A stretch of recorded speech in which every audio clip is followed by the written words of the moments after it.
ยินดีเข้าสู่ช่องน้ำเบาอุดมไสตามเคยเนาะซึ่งว่าน้ำเบาอุดมไสก็บ่มีหยังเนาะก็สิมาอัปเดตเกี่ยวกับอาการของแม่น้ำเบาอุดมไสเนาะเพิ่นว่าเพิ่นป่วยล้มป่วยทำอิฐเนาะพี่น้องก็เป็นอัมพาตอัมพฤกษ์อันแหละเนาะทำอิฐเนาะครั้งแรกเนาะจะปี2014พี่น้อง14-15แต่ว่าบ่าวครูบับเนาะพี่น้องเนาะครูบับเพิ่นก็ได้รู้จักพี่น้องเนาะฝั่งไทยเนาะเพิ่นก็เลยอ่าไปเอายาจากยาพื้นเมืองจากประเทศไทยเฮาเนาะก็คือทางบริษัททางกัมพูเชียแดแล้วก็ทางประเทศไทยเนาะร่วมมือกันนั่นแหละเนาะแล้วอ่าพี่บ๊อบเนาะก็เลยว่าเอามาปัวแม่เนาะให้แม่ได้ทานยาอ่าปีหนึ่งจะได้เป็น2ครั้งพี่น้องเนาะจนกว่าแม่สิสามารถเดินเท้าเอาไม้คันเท้าซักไปได้เนาะแต่ว่าไปได้เบื้องเดียวเนาะเบื้องหนึ่งจะเบื้องขวาจะเป็นรอยเลยเนาะคือว่าจะลากไปเนาะแต่ว่าเบื้องซ้ายนี่สามารถยกไปได้เนาะกินข้าวเองได้เนาะยังสามารถแต่กินได้แต่ว่ามาสุดนี้พี่น้องเนาะเพิ่นหัวแรงเพิ่นก็สิได้เมาแต่ว่าเสียดายเพิ่นบ่ได้บอกแม่เพิ่นบ่ได้บอกนัดเบาอุดมไสเนาะก็บ่ฮู้คิดว่าแม่ยังปกติตามที่ไปมาจะเอาตัวเองได้เอาตัวเองรอดได้เนาะแต่ว่าตื่นแต่เช้ามานั้นยกบ่ได้เนาะก็เลยว่าพาไปหมอคลินิกบ่รับพี่น้องเนาะเพิ่นว่าย้านขนาดเนาะแม่บัดแม่เมารถอีกพี่น้องเนาะรถก็ขอลานที่มีรถใหญ่เนาะเพิ่นมารับเนาะการอิดก็ขอเพิ่นตอนเช้าก็ขอเพิ่นคนอื่นคนไกลเนาะมาเอาแม่เพิ่นไปเนาะแม่ก็ถือว่าโอ้อ้วกแตกอ้วกวาดพี่น้องเนาะก็เนื่องมาจากบ่เคยขี่รถจักเทื่อเนาะอ่าไปฮอดอยู่คลินิกเพิ่นว่าโอ้สถานการณ์ของแม่เพิ่นเป็นหนักกว่านี้คือความจริงเพิ่นเมารถพี่น้องเนาะอาแล้วก็เพิ่นบ่รับนะไปทางใดเพิ่นก็บ่รับหลังจากนั้นก็นำบ่ต้องใช้ก็สิพาแม่อุ้มแม่ขึ้นรถไปอันที่ห้องหมอของเพิ่นเนาะของเพิ่นก็เอิ้นว่าห้องหมอ103ของอ่าทหารเนาะเพิ่นก็ได้รับเป็นปัวเป็นอย่างดีพี่น้องเนาะก็สมเชยเนาะเพิ่นรับเพิ่นดูแลเป็นอย่างดีฉีดยาแล้วก็ใส่น้ำเนาะพี่น้องอันนี้ก็ขอบอกขอบใจนำของผู้ที่ที่สังกัดอยู่เมืองหุ้นเกียงอุดมไสครับที่ว่ารับใช้ประชาชนเป็นอย่างดีเนาะจั่งใดก็ฝากอกฝากใจนำเนาะอ่าแบบนี้บ่ได้เนาะอา แม้ว่าจะเป็นทหารเป็นแพทย์ของท็อปแต่ว่าเพิ่นก็รับใช้ประชาชนเป็นอย่างดีเนาะดังนั้นก็ถือว่าขอบใจขอบคุณสำหรับอ่าการรับใช้ประชาชนอย่างทั่วถึงเนาะอ่าเป็นอย่างดีเนาะจังซั้นมื้อนี้ดาวเบาอุดมไสก็สิพากันพาพี่น้องเนาะเพิ่นไว้ในการดูแลแม่แต่ต้นจนสุดท้ายเนาะจังซั้นก็ เด็กนัดบ่าวดำไสก็ไปสอนแด่อ่าตอนเที่ยงก็บ่มีผู้ใดป้อนข้าวป้อนน้ำเนาะมีแต่นั่งเด้พี่น้องเนาะมีแต่นั่งกับนอนอย่างเดียวเนาะไปบ่ได้เนาะความสุมาเนาะไปห้องน้ำก็สิได้อุ้มได้แบกไปได้เป้ได้เจไปพี่น้องเนาะกินข้าวกินน้ำล้างหน้าก็สิได้ล้างกับบอนอันนี้เฮ็ดให้นัดบ่าวดำไสต้องตากหนักพี่น้องเนาะส่วนครูบ๊อบเนาะ ครูบาเพิ่นพี่ครูบาเพิ่นก็สอนไกลพี่น้องเพิ่นก็ไปนอนไปเที่ยวก็บ่ได้พี่น้องเพราะว่ามันใกล้โพดเนาะใช้เวลา30ปลายกิโลพี่น้องกว่าจะถึงโรงเรียนของพี่ครูบักเนาะแล้วก็น้องทรายบ่าวเนื้อน้องลาเนาะเพิ่นก็ไปทำงานหาเงินสิกลับมาก็ยังบ่ได้กลับเนาะเพราะว่าอ่าเงินเดือนก็บ่ได้เนาะอ่าจะเอาถ้ากลับได้ แล้วเอาเงินม่องใดมาดูแลแม่เนาะก็เลยว่าอดทนให้อ่าน้องชายเพิ่นได้อยู่เฮ็ดงานต่อสู้งานต่อเนาะเพื่อจะได้เอาเงินมาบริหารช่วยแม่เนาะอันนี้ก็ทุกข์ความยุ่งยากหลายเนาะพี่น้องส่วนอ้ายเอื้อยเนาะ ก็เพิ่นก็ได้เป็นคนเฮ็ดไร่เฮ็ดสวนเนาะก็บ่ได้อยู่ดูแลเนาะมีแต่น้าเบาน้ำใสที่ว่าอยู่เรือนกับพี่สาวอีกผู้หนึ่งแม่น้องดาวเพิ่นก็ได้ดูแลเนาะอันนี้ก็เปลี่ยนเพียนกันตกตอนค่ำตอนมืดก็ลูกพี่ชายก็มานอนมาเฝ้าเนาะจังซั่นก็อัปเดตแต่ตนสุดท้ายเนาะเดี๋ยวนี้น้าเบาน้ำใสก็สิแต่งกินแล้วเนาะขอกินให้แม่จังซั่นก็เฮาติดตามไปพร้อมกันเด้อพี่น้องไป นี่พี่น้องอันนี้ก็สิเป็นพาแม่ออกจากห้องหมอเนาะห้องหมอของคนที่3เนาะออกเมืองหุ่นแกงกระลมใส่เพื่อกลับบ้านเนาะเพื่อไปดูแลอยู่บ้านนะพี่น้อง มาแล้วกำลังสิมาแล้วให้เราเปิดหูเปิดตาได้เมารถเด้สินี่ เมารถอันเจ็บกับเมารถนี่นักกว่าเด้อันเจ็บ พอดีทางก่อนสิมาห้องหมอนี่ก็แม่นพี่น้องแล้วทางน้องนางสาวดอยเพิ่นก็มาส่งเนาะแต่ว่าเวลาจะมารับออกห้องหมอนี่ก็สิแม่นหลานเนาะหลานชายที่มารับเนาะนี่ถอยรถมาแล้วเนาะ ก็มันแบบที่ว่าดีใจเนาะที่ว่ามีหลานยังสปอร์ตยังมารับมาดูแลมารับใส่เนาะก็สั่นขอบคุณพอใจกับหลานที่มารับเนาะคือบ่ฝันแม่ที่เกิดอย่างบ่ได้แบบนี้เนาะจะได้ขึ้นรถเนาะเพราะว่าเพิ่นขึ้นเองบ่ได้ถ้าอยากมาเพิ่นก็สิเอาตัวเองรอดไปแต่ว่าเดี๋ยวนี้ของบ่ได้เลยเนาะพี่น้องเนาะ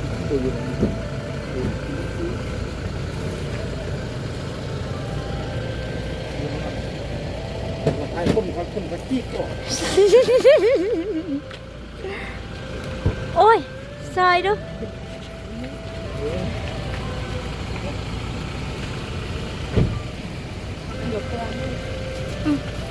นี่อยู่วางไว้หั่นจ้ะ พี่น้องอันนี้ก็สิเป็นผมสิต้มน้ำจืดให้แม่กินเนาะนี่ต้มน้ำจืดใส่ชิ้นหมูเนาะก็สิใส่ผักกาดเนาะพี่น้องบ่มีหยังกินน้องเอ้ยไปโรงเรียนก็ได้ซื้อทุกอย่างก็ได้ซื้อหมดพี่น้องโอ้ตายเนาะพี่น้องสิเฮ็ดจังได๋พี่น้องเอ้ย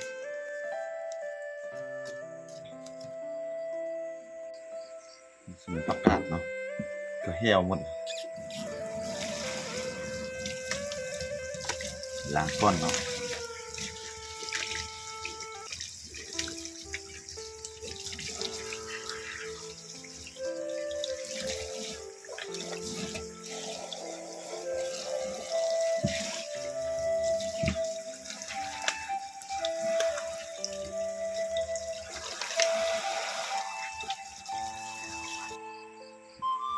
เรียบร้อยเนาะในการใส่ผักเนาะหลังจากนี้ก็นอนบอนใส่ก็สิเอาน้ำมาล้างหน้าให้แม่ก่อนเนาะหลังจากที่จะได้กินข้าวกินน้ำเนาะพี่น้อง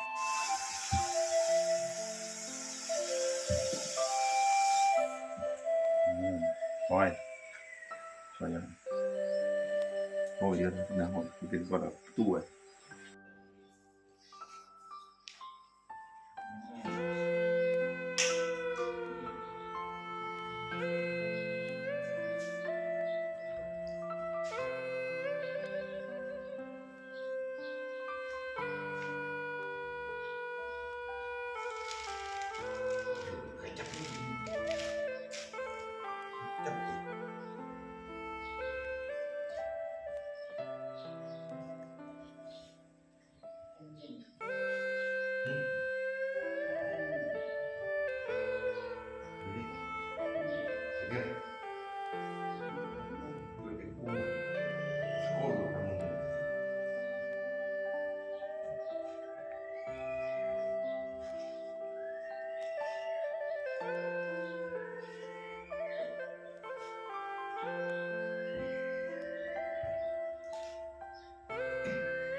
นี่แหละทุกคนก็ทุกวันแม่เพิ่นสร้างหญ้าสร้างไปอีกเนาะเลยว่าเป็นแต่ยุกได้เอาขึ้นเอาลงแบบนี้เนาะสิมาก็พบความยุ่งยากหลายเนาะทั้งซั่นก็ฝากเป็นกำลังใจให้เด้อพี่น้องเนาะ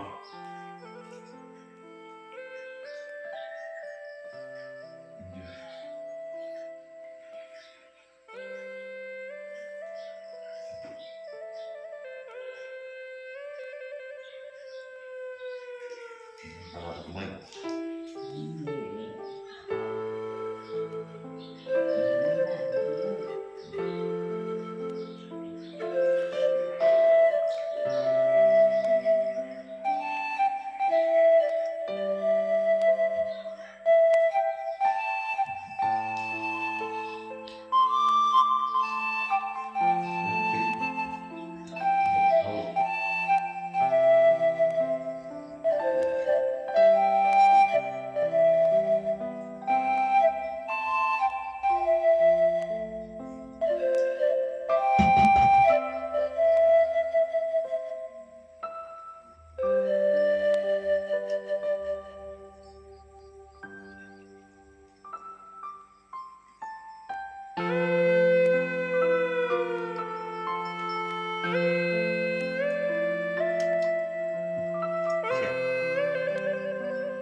ให้พี่น้องหลังจากที่เขากินเนาะได้สุกแล้วเนาะก็สิได้ปรุงเนาะเพื่อไปให้แม่กินข้าวนั่นพี่น้องเนาะ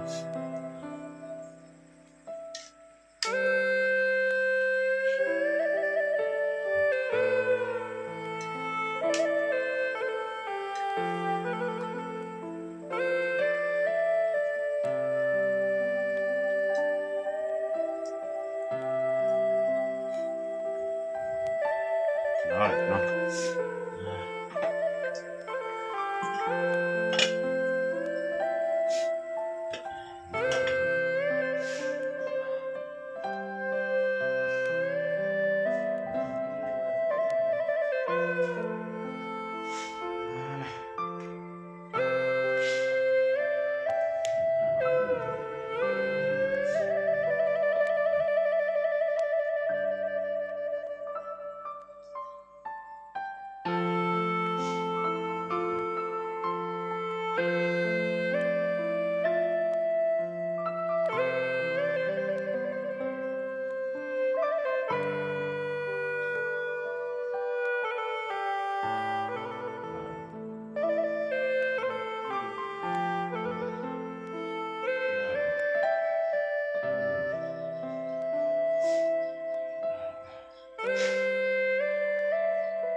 พี่น้องเดี๋ยวนี้ก็ถือว่ามาฮอดโรงเรียนเนาะก็สิพาพี่น้องเฮาเรียนน้องๆหลานๆเฮาเรียนวิชาภาษาลาวเนาะ